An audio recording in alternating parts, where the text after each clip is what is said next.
Bienvenidos en esta mañana. Hemos venido desarrollando una serie que se ha titulado 0 kilómetros. Empezamos desde el primer servicio de este año, el primer domingo de este año, y el subtítulo de la serie es Año Nuevo o Vida Nueva, Año Nuevo o Vida Nueva. Y el racional que tenemos detrás de este mensaje es que en ocasiones, empezando un nuevo año, muchos pensamos que el hecho de iniciar un nuevo año significa o representa un nuevo comienzo en nuestras vidas, y eso no es del todo falso, toda vez que hay un momento especial, hay una inercia específica que se genera en los nuevos inicios, en los nuevos comienzos, y cuando tú cambias de año, cuando tú empiezas un nuevo mes, cuando tú empiezas una nueva semana, cuando tú cumples años, cuando tú cumples aniversario, siempre que hay una fecha especial que como que da la oportunidad de empezar de nuevo, nosotros los seres humanos aprovechamos ese impulso porque hay algo que pasa en nuestro interior y creemos que ahora sí vamos a cambiar. Entonces el viernes no empiezo dieta, la empiezo el lunes, y pienso que porque la empecé el lunes va a ser mucho mejor, va a ser mucho más fácil llevarla a cabo. Y las resoluciones de año nuevo que muchos nos hacemos y los propósitos de año nuevo lo hemos visto normalmente para la segunda semana de febrero, es decir, en poco menos de unos 15 a 20 días ya el 80% de las personas las han abandonado estadísticamente. La razón, el cambio tiene que suceder en nuestro interior, en nuestra vida. No puede suceder en lo exterior. El cambio de año es un cambio externo, es un cambio exterior, pero el cambio está llamado a suceder en nuestros corazones y en nuestras vidas. Y la Biblia dice algo tremendo. En el libro de Corintios, el apóstol Pablo dice: de modo que si alguno está en Cristo, es una nueva criatura, o sea, una nueva vida, es una nueva persona. Las cosas viejas pasaron y todas son hechas nuevas, pero sucede que la gente empieza a venir a la iglesia, conoce a Jesús y se empieza a dar cuenta de que las cosas viejas siguen ahí, de que las cosas viejas no han pasado, de que muchas de las cosas que me caracterizaban después de venir a Cristo aún siguen siendo parte de mi vida. Y hemos hablado acerca del libro de Efesios y estamos aprendiendo y creciendo a partir del libro de Efesios, que es una carta que el apóstol Pablo le escribió a la iglesia de Éfeso en Asia Menor, en el año 62 y entre el año 62 y 64 después de Cristo, desde Roma en la prisión, a pocos años de ser martirizado y probablemente decapitado. Pablo le escribe a la iglesia de Éfeso, iglesia en la que él había estado unos 10 años antes, más o menos en el año 52-53 después de Cristo. Él se detuvo en uno de sus viajes misioneros y estuvo durante aproximadamente 2 años y medio en Éfeso. Éfeso era una zona, era una región altamente rica desde el punto de vista comercial, una de las ciudades más grandes de Asia Menor o de la provincia romana de Asia, y en ese lugar había una ubicación estratégica, tan estratégica que en algún momento se decidió edificar un templo para la diosa Diana, que era una de las 7 maravillas del mundo antiguo. Ese templo caracterizaba este lugar. Había cerca de 250,000 personas en Éfeso. En ese lugar se establece Pablo, empieza a predicar, Pablo empieza a extender el mensaje del evangelio, muchos empiezan a conocer de Dios y de Jesús por causa del mensaje de Pablo, porque el mensaje de Pablo es un mensaje distinto. Pablo trae un mensaje de esperanza, a diferencia de todas las demás religiones que le enseñaban a la gente que ganarse el favor de sus dioses era algo que ellos tenían que hacer por medio de sus obras y de sus buenas acciones. Pablo empieza a decir, hay un Dios, es un Dios que está vivo, que no es un Dios que nosotros hacemos tallado, ni que hacemos con nuestras manos, sino que es un Dios real. Ese Dios tiene la capacidad de transformar tu vida y cambiar tu situación. Es un Dios que te ha bendecido con toda bendición, y además te tengo varias noticias, decía Pablo. La primera es, Él es un gran Dios, Él es un Dios supremo, Él es más grande que cualquier Dios. La segunda es la salvación, es decir, la vida eterna después de que tú mueras, Él te la da gratuitamente, no tienes que hacer nada para ganarla. Y lo otro que Él decía es, no importa tú quién seas, cuál sea tu trasfondo, de dónde vengas, Él te recibe con los brazos abiertos. Y por último, Él decía, Él ya te bendijo a ti con toda bendición. Entonces la gente decía, ¿cómo así? Diana, la diosa Diana, que me toca hacer sacrificios, que me toca lacerarme, que me toca hacer rituales, que me toca pagar, versus un Dios nuevo del que me están hablando, que se llama Jesucristo, que vino a esta tierra y murió por mí, murió por mis pecados, yo no tengo que hacer nada, recibo la salvación por gracia. Entonces la gente empezó a adherirse al cristianismo y esta iglesia empezó a crecer. Luego Pablo se va, sigue con su vida, sigue haciendo viajes misioneros a diferentes lugares, termina en Roma, encarcelado, y desde Roma les escribe esta carta. Hemos visto Efesios capítulo uno el fin de semana pasado y obviamente acabo de condensar en 2 minutos 2 enseñanzas completas donde dimos un fundamento muy sólido desde el punto de vista contextual, histórico, sociocultural, religioso de la época de Éfeso en Asia Menor hace unos 2000 años. Puedes verlo en nuestro canal de YouTube, las enseñanzas anteriores, si te interesa entrar mucho más en contexto. Pero hoy vamos a leer a partir del libro de los Efesios capítulo 2, versículos 1 al 10, y voy a leértelo en la versión El Mensaje de Message. Dice lo siguiente: no hace mucho estaban estancados en una vida de pecado, habían dejado que el mundo, que no sabe nada de lo que es vida, les dijera cómo vivir. Inhalaban incredulidad y exhalaban desobediencia. Todos nosotros lo hicimos alguna vez, hacíamos lo que nos venía en gana. Todos íbamos al mismo lado. Es impresionante que Dios no se haya hartado de nosotros, ni se haya deshecho de nosotros. En vez de eso, nos abrazó, tomó nuestras vidas y estando muertos, diga muertos, nos dio vida por medio de Cristo. Esto sin nuestra ayuda. Luego nos levantó y nos sentó en lo más alto del cielo en compañía de Jesús nuestro Mesías. Ahora Dios nos tiene donde quiere que estemos, con todo el tiempo en este mundo y en el otro, para llenarnos en Cristo Jesús de su gracia y bondad. La salvación es su idea y su trabajo. Todo lo que podemos hacer es confiar en Él lo suficiente para permitirle hacerlo. Es un regalo de Dios de inicio a fin. Nosotros no tenemos el papel principal. De ser así, andaríamos presumiendo de haber hecho todo nosotros. No, nosotros ni nos hacemos ni nos salvamos. Es Dios quien hace ambas cosas. Él nos ha creado a cada uno de nosotros por Cristo para que nos unamos a su trabajo, el trabajo que Él ha alistado para nosotros, el cual es mejor que empecemos a hacer. ¿Qué tal si me acompañas a orar? Padre, te damos gracias en esta mañana. Te pedimos, Padre de la Gloria, Señor, que nos bendigas en esta mañana con tu mensaje, con tu palabra, que nos llenes nuestro ser y llenes nuestro interior de tu palabra, de tu verdad, que nos reveles de este texto lo que nos quieres revelar hoy y que nos permitas crecer y aprender en nuestra fe y llevarnos algo práctico, Señor, para poder ser transformados y cambiados. Ten misericordia de nosotros, ayuda a nuestra nación, ayuda a cada persona que habita este país de Colombia, país maravilloso, y a nuestra ciudad Bogotá. Te lo pedimos en el nombre poderoso de Jesús. Amén. Amén. Bien, déjame introducirte de la siguiente manera y quiero hablarte un poco acerca de la importancia que tiene conocer el pasado para poder valorar el presente. Yo no sé si en tu caso suceda, pero yo recuerdo a mis padres desde muy pequeño hablándome de cómo era su vida cuando ellos eran pequeños. Y generalmente lo hacían para llevarme a mí a valorar algo específico. Por ejemplo, no es secreto que los niños hoy en día, y mucho más hoy que cuando yo era niño, aunque yo era niño hace muy poquito, no es secreto que tienen demasiadas cosas. Hoy los niños tienen demasiadas cosas, juguetes, juegos, les regalan algo de cumpleaños, lo abren y ya nunca más lo vuelven a tocar. Entonces, eso ha sido un problema de esta sociedad de consumo en la que vivimos y en esta abundancia en la que vivimos de excesos en el tiempo actual. Y los padres de uno, por ejemplo, yo recuerdo que mi papá me decía, cuando yo era pequeño, mis juguetes eran una tablita, una cuerda y las ruedas eran tapitas de gaseosa. Y él me decía eso muchas veces. Y mi mamá decía, sí, eso es verdad. Esos eran los juguetes de su papá. Y empezaban a llevarlo a uno atrás en la historia y a situarlo en un contexto distinto al que nosotros nos encontrábamos. ¿Para qué? Para que valoráramos lo que teníamos en nuestras manos. Entonces uno hoy ya trata de hacer lo mismo con sus hijos. Lo que pasa es que yo no jugué ni con tablitas ni con carritos hechos de tapas de gaseosa, pero aún así la distancia que hay entre lo que mis hijos tienen hoy y lo que yo tengo hoy es grande, y yo puedo irme para atrás y decirles, mira, cuando yo era pequeño tal cosa.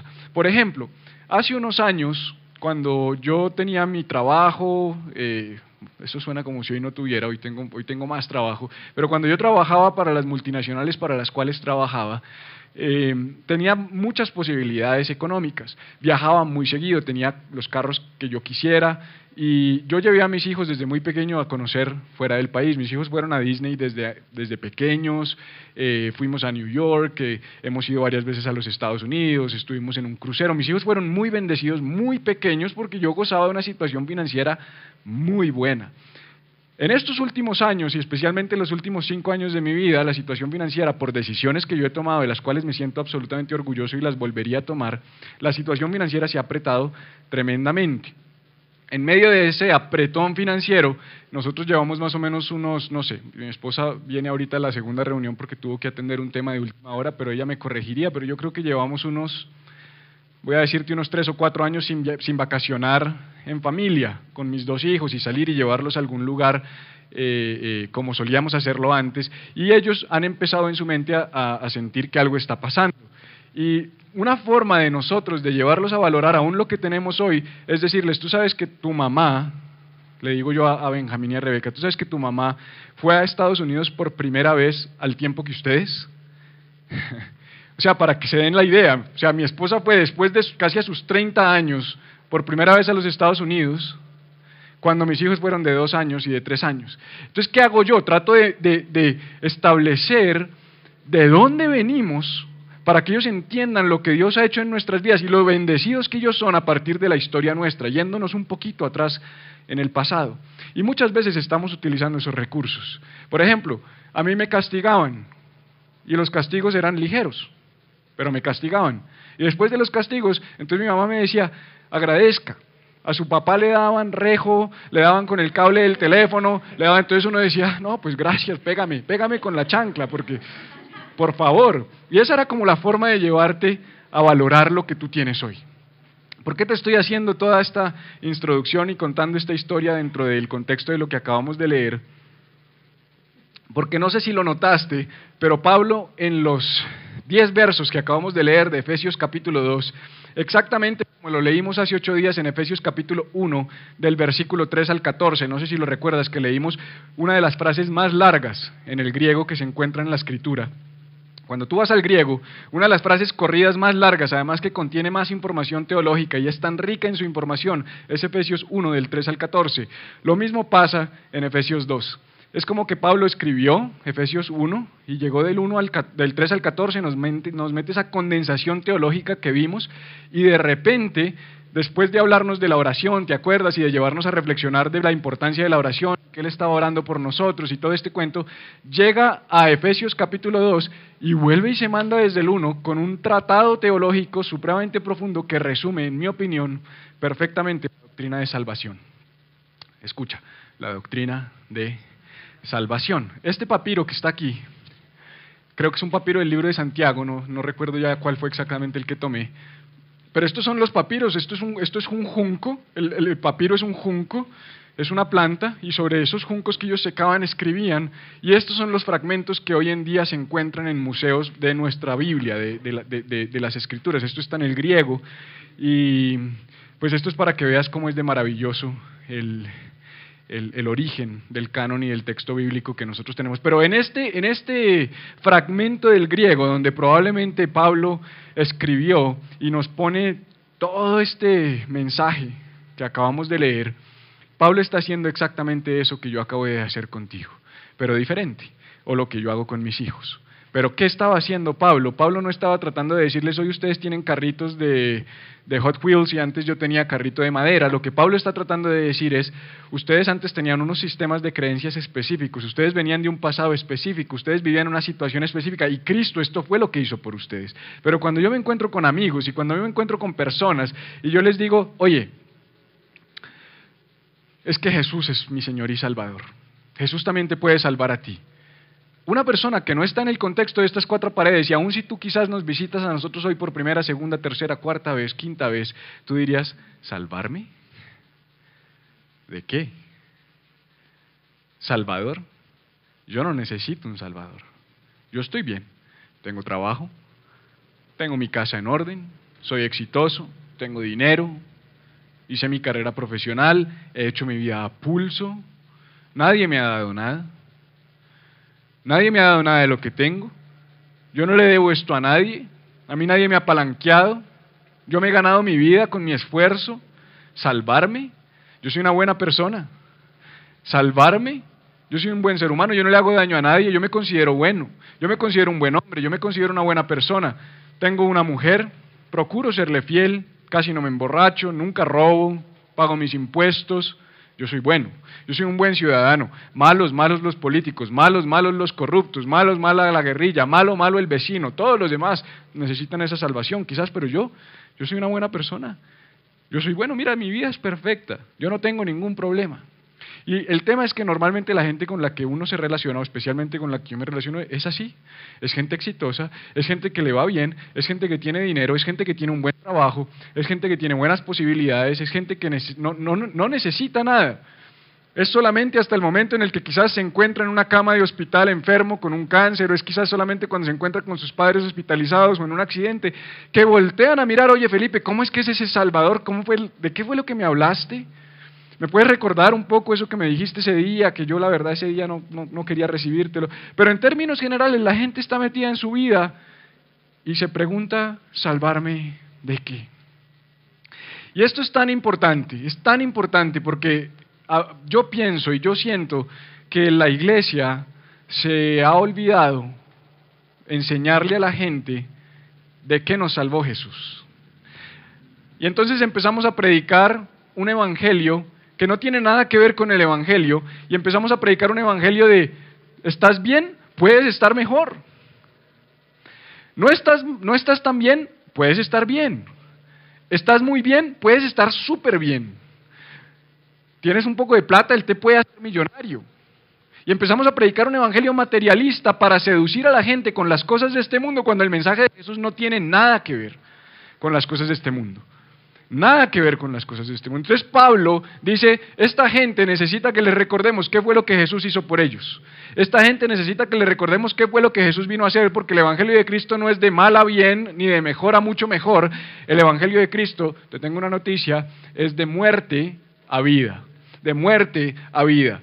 Esto es categórico, de muerte a vida. Vamos a leer, te voy a empezar a leer la respuesta de Pablo en Efesios capítulo 2, versículo 1, y dice lo siguiente. Y Él, está hablando de Jesús, os dio vida a vosotros, hasta ahí podría decir Pablo, Él os dio vida a vosotros. Si a ti te dan vida es porque ¿cómo estabas?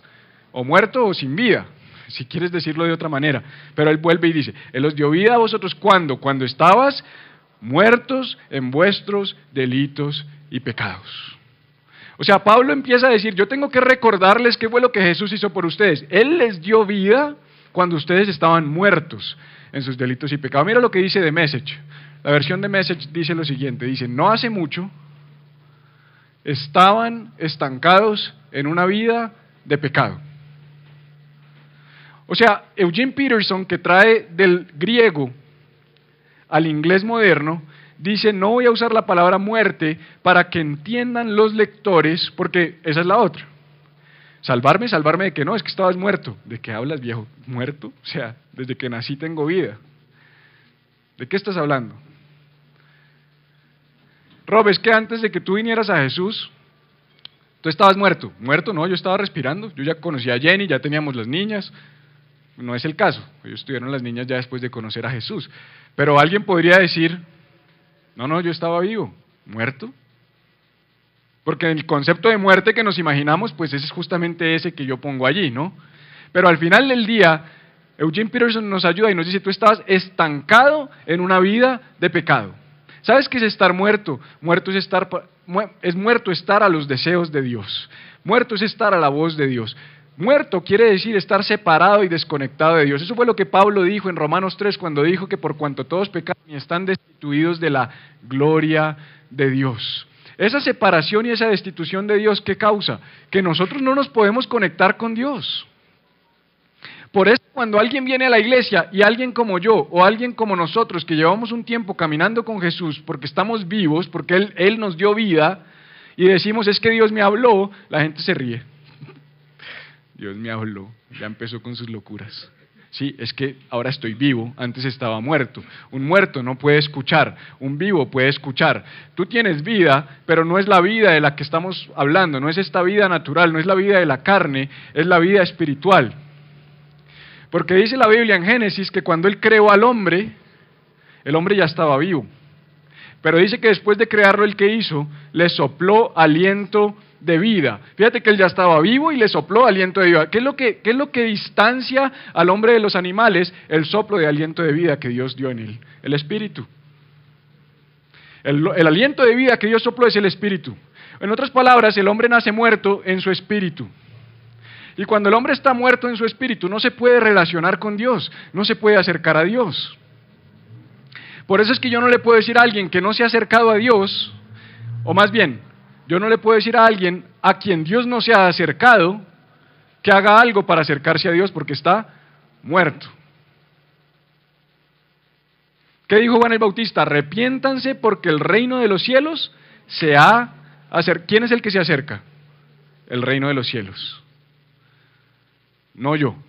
El mensaje hoy de las religiones en el mundo es: haz algo para acercarte a Dios. El mensaje de este evangelio es: el reino de los cielos se acercó. Y cuando el reino de los cielos se acerca, produce vida. Y cuando produce vida, yo me puedo arrepentir. Arrepiéntete porque el reino de los cielos se acercó. ¿Yo cuándo me arrepentí? Cuando el reino de los cielos se acercó a mi vida. Ah, pero usted no fue a una iglesia. Sí, yo fui a una iglesia. Pero yo fui a una iglesia porque algo empezó a inquietarme dentro de mi interior, de la nada. Un joven de 14 años tomaba trago, ya estaba fumando marihuana, ya me acostaba con las niñas de mi colegio, 14 años. Y Dios empezó a tocar mi corazón. Empezó a haber un vacío dentro de mí tan profundo que no sé de dónde provino, donde yo dije: yo necesito conocer a Dios, tiene que haber algo más en este mundo. Un pelado de 14 años. Y fui y lo conocí, pero él se acercó a mí primero, él fue el que puso esa inquietud en mi corazón. Mira lo que sigue diciendo: en los cuales anduvisteis en otro tiempo. Está hablando de los delitos y los pecados, siguiendo la corriente de este mundo, conforme al príncipe de la potestad del aire, el espíritu que ahora opera en los hijos de desobediencia.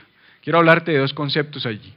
Pablo está diciendo: no solamente tú antes estabas muerto en delitos y pecados, no solamente tú antes estabas estancado en una vida de pecado, sino que además de eso, tú estabas siguiendo la corriente de este mundo. Es una corriente que no teníamos opción, o la seguíamos o la seguíamos. No sé si alguna vez has hecho rafting. Yo he hecho rafting, y cuando tú haces rafting, tú no tienes nada más que hacer que seguir la corriente. Cuando yo hice rafting, yo fui al Socorro en Santander, y por ahí cerca del Socorro hay unos rápidos por los que uno se puede tirar. A uno le dicen: si usted se cae, ¿qué tiene que hacer? Déjese llevar. Usted no pelee, usted no trate de cambiar su rumbo, usted déjese llevar, que el agua lo va a llevar y no lo va a hacer estrellar por las piedras. La corriente lo va a llevar. La corriente de este mundo te lleva. No tenías opción porque estabas muerto. Tira un muerto al río a ver qué pasa y dile: nada de viejo, si no se ahoga, está muerto. ¿Sabes qué pasa? Que hay una corriente del mundo que empuja a la gente, y nosotros queremos decirle a la gente que está muerta que reme. Pero es que están muertos, tienen que cambiar. Entonces nos vamos a atacar a los pecadores, nos vamos a atacar a los que abortan, nos vamos a atacar a los homosexuales, nos vamos a atacar, a los cristianos nos encanta atacar a los adúlteros, a los homosexuales y a los que abortan. O sea, se la montamos a esos dos. Y salimos con nuestros carteles diciéndoles pecadores, cuando el más pecador es el que tiene el cartel. Porque pecan de una manera distinta. Porque escúchame esto, teológicamente, tú no eres pecador porque pecas porque eres pecador. No sé si entendiste eso. Tú pecas porque eres pecador. No se es pecador por pecar. La naturaleza es pecado. Produzco pecado. Pero nos gusta atacar ciertos pecados. Nos encanta atacar ciertos pecados. O sea, sale el escándalo del pastor que se acostó con la servidora y está en restauración. Eso es un descaro, porque él está vivo. Él sí tiene manos para nadar contra la corriente. El otro está muerto y vamos a atacar al que está muerto. Yo de eso no iba a predicar ahorita. No sé por qué está. Y después dice, el príncipe de la potestad del aire. Entonces fíjate que hay dos cosas que influenciaban nuestra vida pasada. Yo te estoy hablando del pasado, entendiendo que tú ya recibiste el reino de los cielos en tu vida. Número uno, seguías una corriente de este mundo, y número dos, había un príncipe de la potestad del aire que te influenciaba. Entonces, ¿cuál es esa corriente de este mundo y cuál es ese príncipe? ¿Qué es la corriente de este mundo? Porque vamos a hablar un poco de esa corriente de este mundo. ¿Qué es esa corriente de este mundo? Yo le contaba en el discipulado de parejas el jueves pasado que cuando yo estaba trabajando en la empresa en la que trabajé muchos años y viajaba tanto y salíamos de convenciones y viajábamos a convenciones a otro país o viajábamos a convenciones a Cartagena, llegaban las 10 de la noche cuando se acababa la hora formal de la convención, donde acababa la cena y el cóctel, y ¿qué hacía la gente? Se iba a rumbear, se iban a los prostíbulos, se iban a los bares, se iban a los striptease, se iban a... Y yo me iba para mi casa, pues para mi habitación de hotel. Y entonces yo era el pendejo. O sea, el que se va para la habitación de hotel porque tengo mi esposa en casa, es un pendejo. Pero los que se van a rumbear, los que se van a ver mujeres desnudas, los que se van a emborracharse, es la corriente del mundo. O sea, tú eres un bobo si no haces lo que la corriente hace. ¿Tú le eres fiel a tu esposa? ¿En serio? No, venga, muchachos, venga, Felipe, cuénteles a todos lo que ustedes ayer, no, esto es verídico. Yo, ¿qué pasó? Este man dice que le es fiel a la esposa. Y uno, sí. Y seguramente todos riéndose por dentro. Uy. Pero están muertos. Pero yo podía decir, yo no sigo la corriente. Y entonces venía el diablo, ¿te acuerdas de Tom y Jerry? Y el diablo a veces es el de enfrente que te decía, pero hay unas viejas buenísimas en ese sitio. Yo le invito, yo le gasto, si es por plata, yo le gasto. Porque así es, ¿o no? O sea, hey Rob, ¿me prestas ahí 50 para el mercado? No tengo. Hey, préstame ahí 50 para ver unas viejitas. Todo bien, hermano. Si es para viejitas, tome la plata. Si es para trago, tómela. ¿O no son así los amigos? Amigos. Para rumbear yo te presto, para tomar trago yo te presto. Ay, vamos, no, es que no tengo plata. Vamos, yo le invito, hermano. Pero ve, llámalo y dile, mira, necesito un Dolex para la niña que le dio fiebre y no tengo como, hermano, no han pagado, viejo. Es que no han pagado. No, yo no estoy hablando cosas que no sean verdad. Ese es este mundo en el que vivimos. Este mundo está patas arriba. Dijo Isaías, hay de los que a lo bueno llaman malo y a lo malo llaman bueno. Dijo el rey Salomón, es que hay camino que al hombre parece derecho, pero su fin es camino de muerte. O sea, el mundo está patas arriba. Cuando habla de la corriente de este siglo, es contracorriente. Cuando tú y yo conocemos a Cristo, es que nos toca empezar a nadar contra... Por eso es que la gente piensa que la vida es reme. Escúchame, esto es lo que la gente piensa, que la vida es reme, pero ven a Jesús que vas a dejar de remar y te vas a ir en coche. No, es al revés. Vas muerto en coche y cuando conoces a Jesús, mijo, reme, papá, que ahora sí puede porque está vivo. Y en contra. Y si has nadado alguna vez contra la corriente, es bravo. Yo una vez me fui al Parque Tayrona y me puse de machito a meterme con bandera roja, de puro machito, como nos gusta, casi me ahogo. Y yo soy buen nadador, he buceado toda mi vida, he careteado, he hecho natación, piscina olímpica, casi me ahogo. Así a veces es en el mundo. Si uno se mete donde no se tiene que meter, se lo puede llevar la corriente. Por eso es que uno evita ciertos lugares. Es que ustedes los cristianos, no, es que ustedes nada, es que yo quiero vivir una vida de principios. Yo tomé la decisión porque cuando tuve vida y pude ver, dije, wow. Es como que de repente empecé a ver las cosas de una manera distinta, porque cobré vida dentro de mí. Entonces ese príncipe de la potestad del aire que antes me hablaba y me influenciaba, ya no me influencia tanto. Ya lo escucho y digo, ¿sabes qué? No me interesa. ¿Sabes qué? La palabra dice esto, ¿sabes qué? Dios dice esto de mí. Y empiezo a cambiar mi manera de pensar. Y después dice lo siguiente, después dice, entre los cuales también, y entonces Pablo dice algo clave, todos nosotros vivimos en otro tiempo en los deseos de nuestra carne. O sea, Pablo dice, ustedes estaban muertos, seguían la corriente de este mundo, estaban bajo la influencia del príncipe del potestad del aire. Yo me imagino que los lectores estaban, ¡ey, quieto, Pablo! ¿Por qué nos viniste a atacar hoy si estaba tan bonito el capítulo 1? Dice que orando por nosotros, que pidiéndonos que Dios nos bendijera con toda bendición. No, Pablo suavizó, ¿no? Pablo era un experto, por eso la teología paulina me encanta, porque yo a veces te la suavizo y después saco la sierra eléctrica. Así era Pablo. Entonces Pablo llega y dice, yo oro por ustedes, yo le pido a Dios que los bendiga, yo le pido a Dios que les dé entendimiento y sabiduría para que lo puedan conocer personalmente a Él, porque Él derrumbó el muro que había entre nosotros y ahora ya somos iguales y no sé qué. Ah, pero ustedes estaban muertos. Y ustedes seguían al príncipe de la potestad del aire y ustedes seguían la corriente de este mundo. Y Pablo dice, uy, como que me pasé. Voy a recordarles que yo también estuve allí, que yo también vengo de allí. Y les dice, entre los cuales también todos nosotros vivimos en otro tiempo, en los deseos de nuestra carne. Entonces Pablo se involucra, ahora es nuestra carne, haciendo la voluntad de la carne y de los pensamientos, y éramos por naturaleza hijos de ira lo mismo que los demás. Entonces Pablo en estos dos versículos, en el versículo 2 y en el versículo 3, nos habla de los tres enemigos que todos nosotros tenemos. ¿Sabías que todos tenemos tres enemigos? ¿Cuáles son esos tres enemigos? Aquí están en orden: el sistema del mundo, el diablo y diga yo mismo. Esos son los tres enemigos con los que todos batallamos y vamos a batallar hasta el día en que seamos redimidos en un cuerpo incorruptible. Cuando llegue Jesús, Tesalonicenses dice que Él regresará y los muertos en Cristo resucitarán primero. Y los que estemos vivos vamos a ser llevados a las nubes primero, en un cuerpo incorruptible. Ahí ya vamos a dejar de tener ese problema.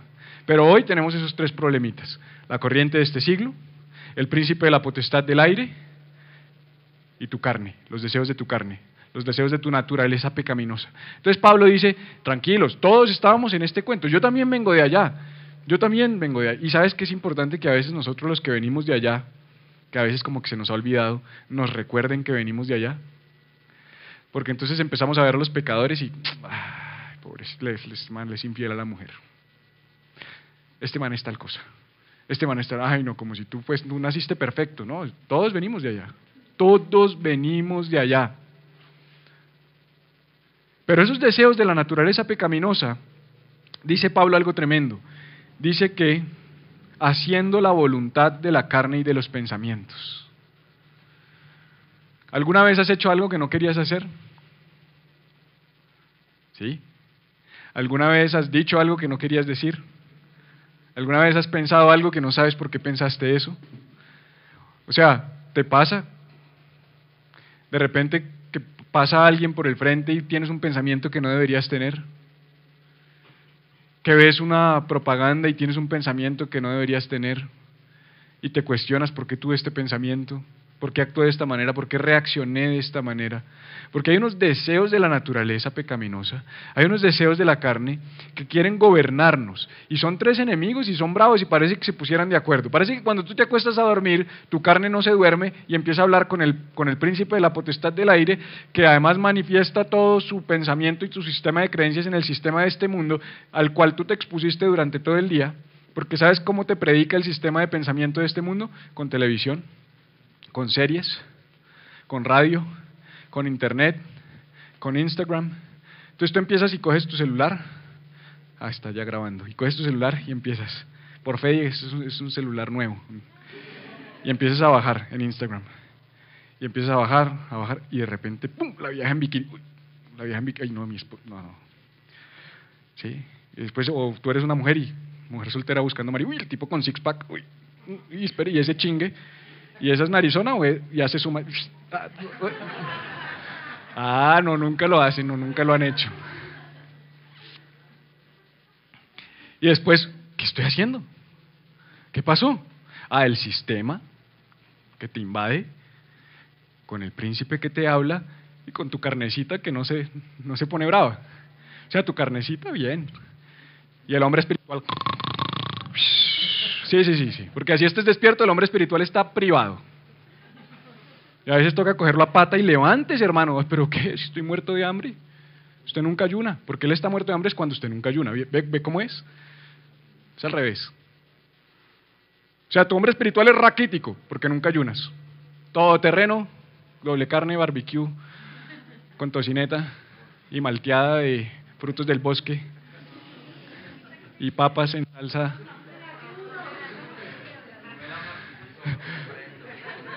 En salsa mi esa salsita, esas papitas con paprika que son deliciosas. Bueno, entonces claro, y el hombre espiritual y el Instagram ahí bombardeándote. Ay, sí, pero ¿por qué? ¿Por qué hago esto? ¿Por qué me porto de esta manera? Porque no ayunas, porque no lees la Biblia, porque no oras, porque vienes una vez a la semana y te quejas de que es muy larga la enseñanza. Entonces es muy difícil que en una hora yo ayude a que tu hombre espiritual salga aquí renovado, cuando toda la semana lo que le das es carne al natural, carne al natural. ¿Sí? Son dos naturalezas que están en conflicto. ¿Cuál va a ganar? La que más alimentes, así de sencillo. Es la que más alimentes. Pero te tengo una buena noticia, porque no solamente te voy a dejar así, porque Pablo no nos dejó así, yo sí te dejaría así. O sea, si fuera por mí, yo te diría, entonces hermano, pilas, tiene que venir a todas las reuniones, y todo lo que hagamos tienen que conectarse, roba el piano, y nos fuimos, y te vas de acá. Pero Pablo es más bueno que yo, por eso Dios lo escogió en camino a Damasco, hace 2000 años. Y Pablo dice algo tremendo, Pablo dice algo que cambia la narrativa completamente. O sea, Pablo era un maestro, un capo. O sea, Pablo empieza y los sube, los baja, los adora, los bendice, ora por ellos, los manda, los mata, los vuelve y los revive, ¿sí? Y de repente dice, pero, diga conmigo, pero, acuérdese que hemos hablado que los peros en la Biblia son importantes, que los peros en la Biblia significan algo, que cuando hay un pero en la Biblia, usted diga, pero para. Cuando usted ve un pero en la Biblia, usted diga, aquí hay que parar. Yo no puedo leer un pero en la Biblia y seguir derecho. Si tú te estás leyendo la Biblia en un año, si tú eres de los que haces bibliomancia, ¿sabes cuál es la bibliomancia? Que es un desnutrido espiritual, pero dice, Dios, háblame hoy. Y dice, malditos, no, Dios, no te pongas pesado otra vez, Señor, te va a dar otra oportunidad para que me hables, ¿sí? Porque así somos. Vas a ser bendecido con toda bendición. ¡Ay, mira lo que me habló Dios! Foto para el Instagram, ¡pum!, publicada, y cuando la publica se pone a navegar a esperar a ver que le den likes y se encuentra con el bikini y hasta ahí quedó. Hasta ahí quedó. A alguien le está hablando Dios. Dice, pero Dios, que es rico en misericordia por su gran amor con que nos amó. Esto es demasiado importante. Qué bueno que ahí no dice, pero Rob, pero Adriana, pero Andrés, pero Dorian, pero Felipe, porque si dijera eso, ¿qué problema? Pero Dios. O sea, Pablo lo que está diciendo es, cuando chiquito yo jugaba con el carrito de tapas de gaseosa y me daban con la plancha, pero a ti ya hoy no te toca de esa manera. Eso es lo que uno le decía a sus hijos. Pero a ti ya no, tú hoy tienes, tú hoy viajas, a ti hoy no te pegamos de esa forma. Ese es el pero que uno le dice a su hijo. ¿Para qué? Para que valore. Entonces Pablo, ¿qué está haciendo? Valoren lo que Jesús hizo por nosotros. Valora lo que Cristo hizo por ti. Pero Dios, que es rico en misericordia. ¿Sabes qué es misericordia? De aquí podría predicar todo el resto de la mañana. Misericordia es no recibir lo que merezco. La definición de misericordia es no recibir lo que merezco. ¿Sabías que la bondad de Dios no está manifestada en que nos da cosas buenas, sino en que no nos da las malas que merecemos? Es que Dios a mí no me da nada. Pues por lo menos agrádate de que no te da lo que mereces. Porque Dios es un Dios justo. Dios es un Dios que tiene que castigar nuestra naturaleza de pecado. Pero Él es tan rico en misericordia que Pablo lo que está diciendo es, tú estabas muerto, seguías la corriente de este mundo, escuchabas al príncipe de la potestad del aire, hacías los deseos de tu naturaleza y de tus pensamientos. Y uno piensa que lo que va a seguir diciendo es, entonces no tienes esperanza porque estás fregado, porque eres un pecador. Y dice, pero Dios, que es rico en misericordia,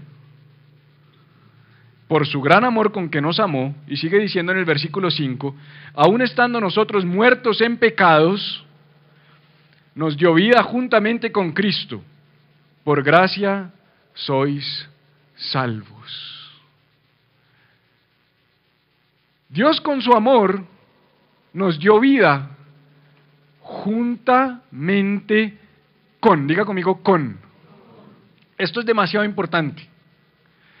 Tú recibiste vida al tiempo que Cristo fue resucitado de los muertos.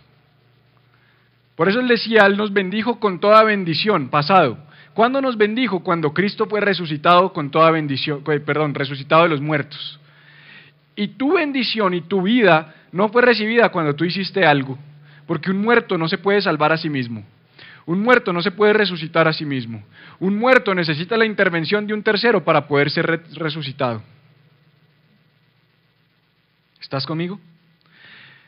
En ese momento, cuando dice que es juntamente con Cristo, está diciendo algo poderoso. La vida cristiana se trata de estar con Cristo. Venga para acá, Juanita. Párese acá. Hágame el favor. Ayúdeme con el piano, Rob.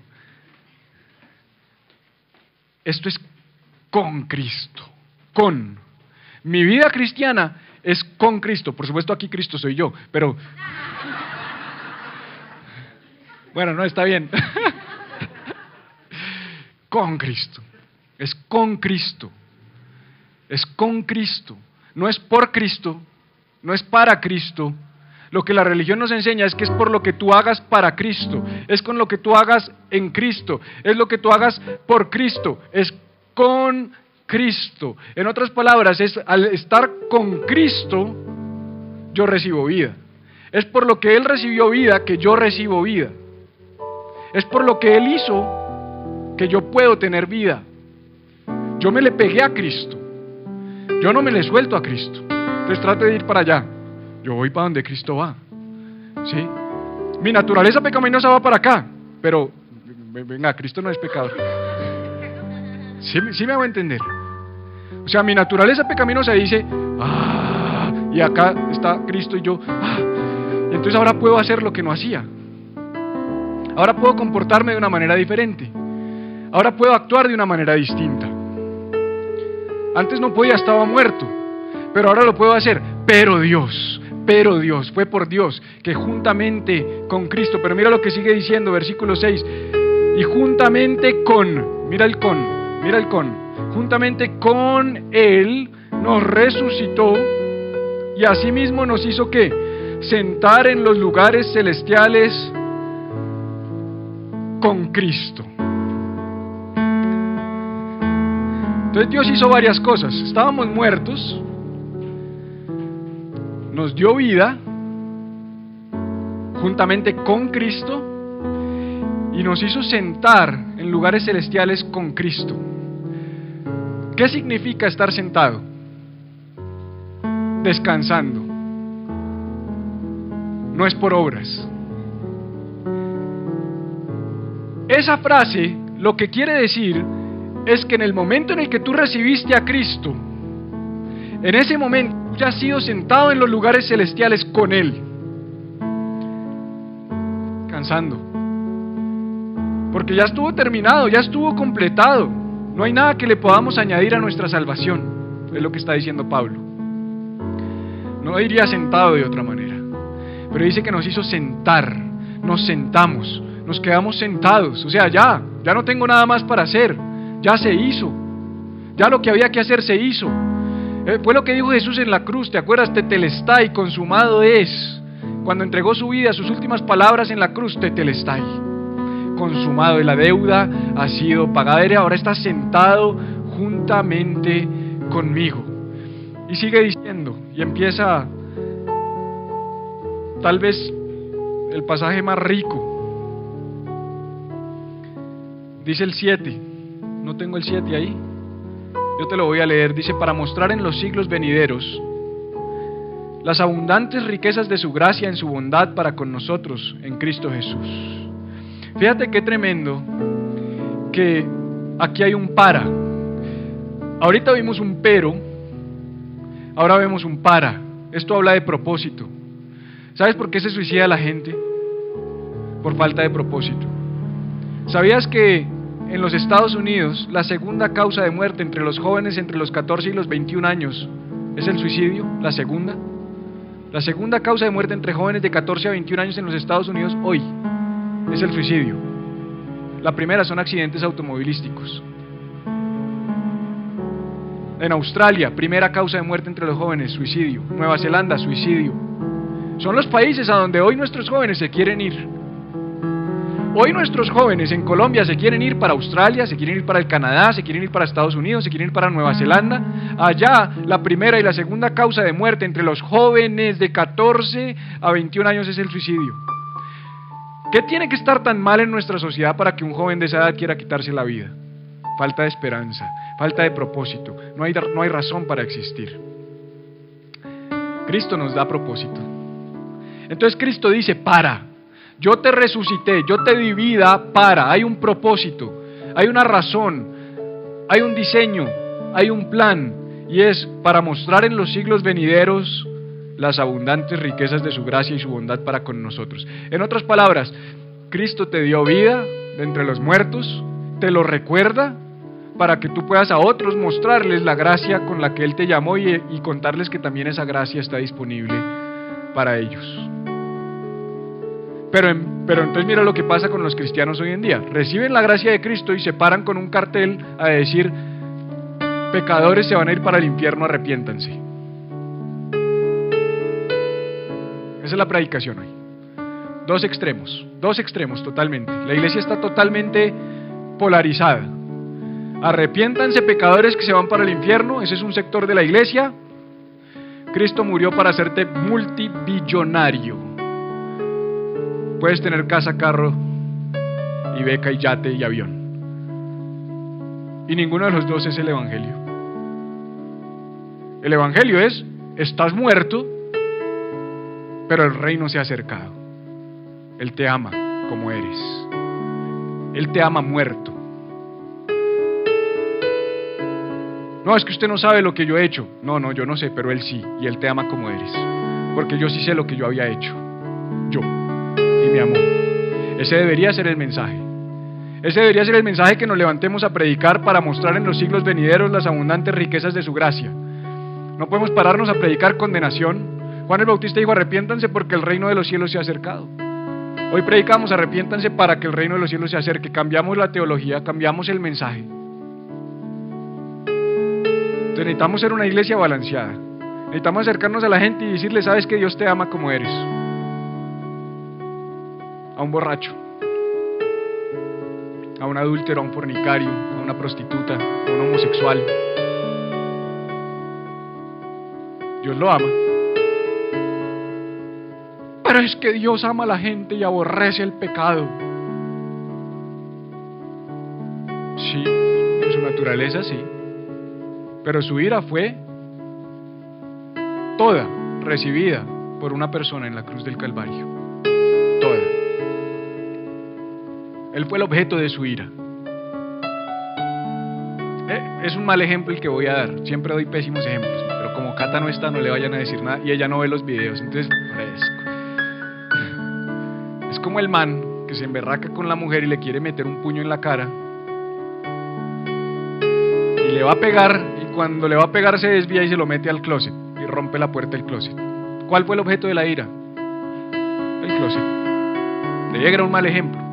Eso fue lo que hizo Dios. Quería caernos con toda su ira y le cayó a Cristo.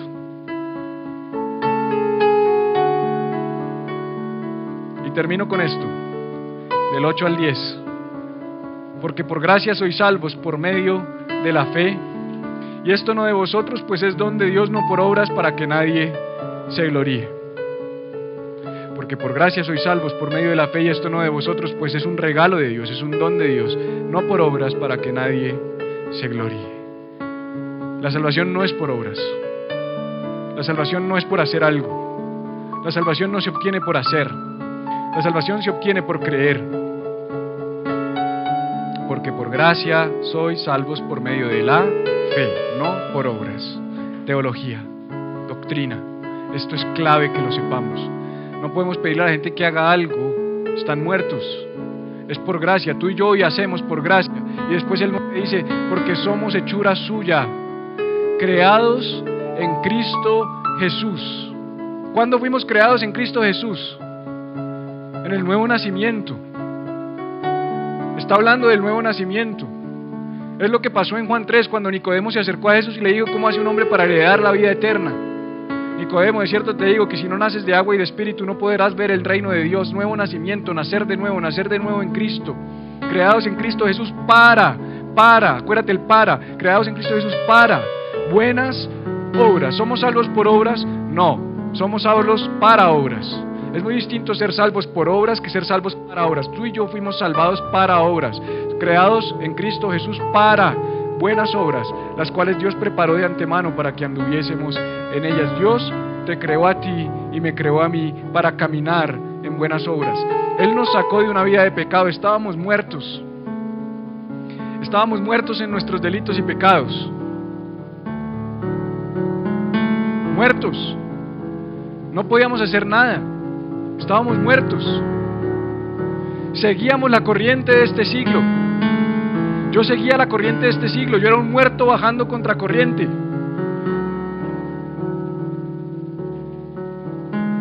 Yo era un muerto contra la corriente. No podía hacer nada. O sea, yo tenía 14 años. Tomaba trago. Fumaba marihuana. Fumaba cigarrillo. Me acostaba con las niñas del colegio.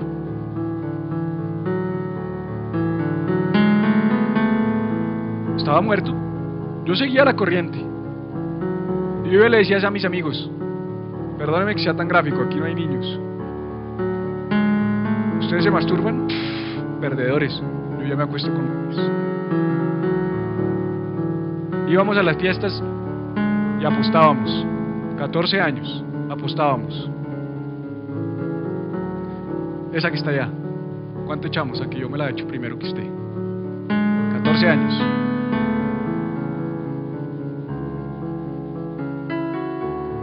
Y un día me levanté con algo más. Hay algo más, tiene que haber algo más. Y le dije a mi abuelita Lolita, quien murió el año pasado, le dije: abuelita, mi abuelita hacía meditación trascendental, control mental, yoga. Mejor dicho, mi abuelita era de Efesios. Sí, ella era de Éfeso. O sea, eso. Y me empezó a hablar de Dios. Me empezó a hablar de Dios. Y un día fui a la iglesia, guiado por Dios, detrás de Lorena Cajamarca, que me gustaba. Sí, prima de María Alejandra y media prima mía. Y me gustaba, y le empecé a caer. Y empezamos a salir. Pero yo también empecé a ir a la iglesia. Y había una mujer que danzaba allá al frente que parecía como un ángel.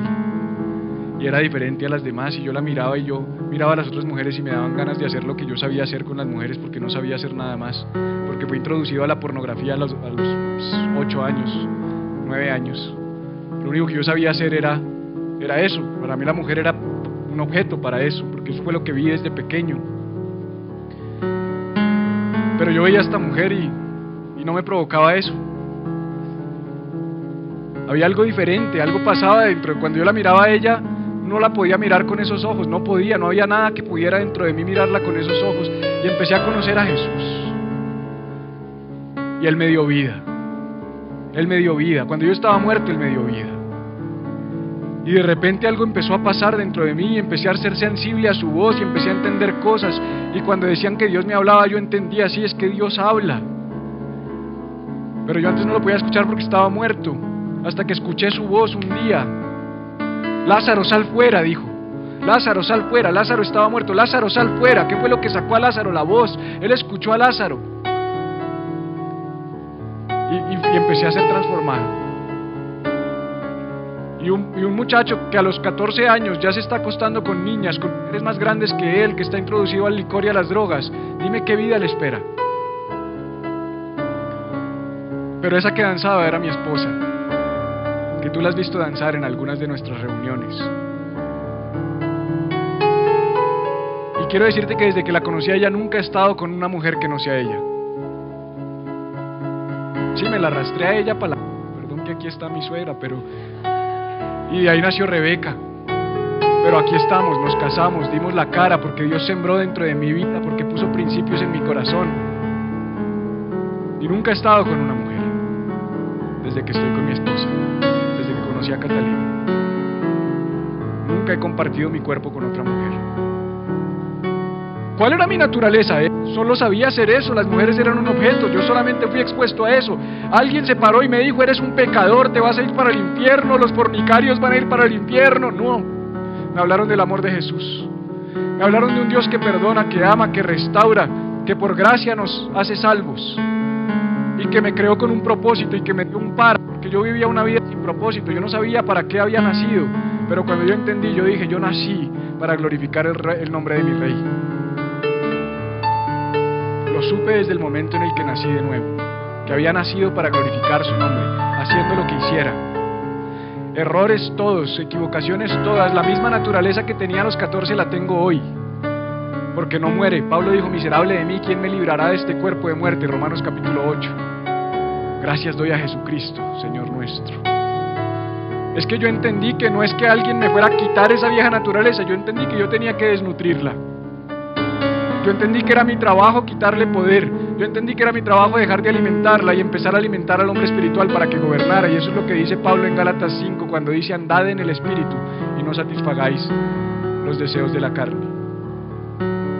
Quiero invitarte a estar en pie. Padre, te damos gracias, Señor. Gracias porque tú nos creaste a nosotros para buenas obras, mi Dios. Gracias, Señor, porque cuando yo no podía hacer nada, cuando yo no era una buena persona, cuando yo estaba muerto en mis delitos y en mis pecados, cuando yo lo único que sabía hacer era seguir la naturaleza pecaminosa que me gobernaba y los deseos de mis pensamientos y de mi carne, cuando yo vivía bajo la potestad del príncipe que gobierna los aires y seguía la corriente de este mundo, tú me diste vida, Señor. Me resucitaste juntamente con Cristo. Me sentaste en lugares celestiales, Señor, y me llamaste para anunciar tu gracia a las generaciones venideras. Me creaste para buenas obras, Señor. Buenas obras que antes no podía hacer, pero hoy puedo hacerlas porque tengo las herramientas, tengo tu Espíritu, tengo tu gracia y tengo tu poder. Y eso es lo que yo te pido para mi vida y para mis hermanos aquí hoy. Yo te pido que ellos, Señor, cada uno de ellos, pueda creer en su corazón en que todo depende de ti, en que estamos llamados a someternos a ti y a vivir bajo tu gracia, Señor, a permitirnos guiar por tu gracia para vivir esa vida extraordinaria, esa vida de buenas obras que de otra manera no podríamos vivir. Gracias por lo que hiciste por nosotros. Gracias por salvarnos, Jesús. Gracias porque me salvaste de mí mismo. Gracias porque me salvaste del sistema de este mundo, y gracias porque me salvaste de las garras del enemigo. Y hoy estoy contigo, juntamente contigo. Tú vas de la mano conmigo, Señor, llevándome.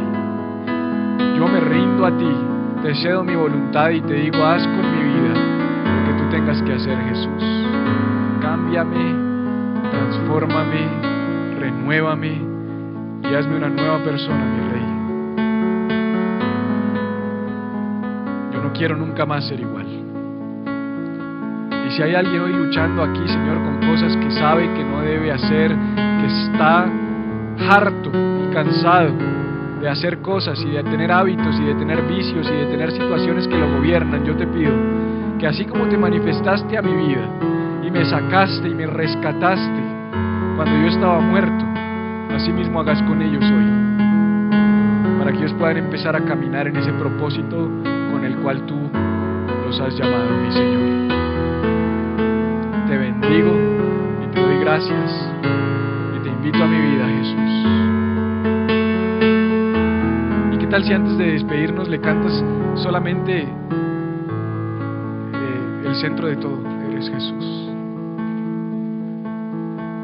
El centro de todo eres Jesús. Cantémosle esa parte, porque cuando tú dices eso, cuando tú le dices el centro de mi vida sé Jesús, tú estás entregándole a Dios tu voluntad y le estás diciendo: yo quiero quitarme de en medio, quiero quitar ese hombre pecaminoso de en medio, quiero quitar esa naturaleza de en medio y ponerte a ti, ponerte a ti. Cuando tú te pones en el centro de mi vida, entonces yo puedo empezar a vivir esa vida que estamos diseñados y creados para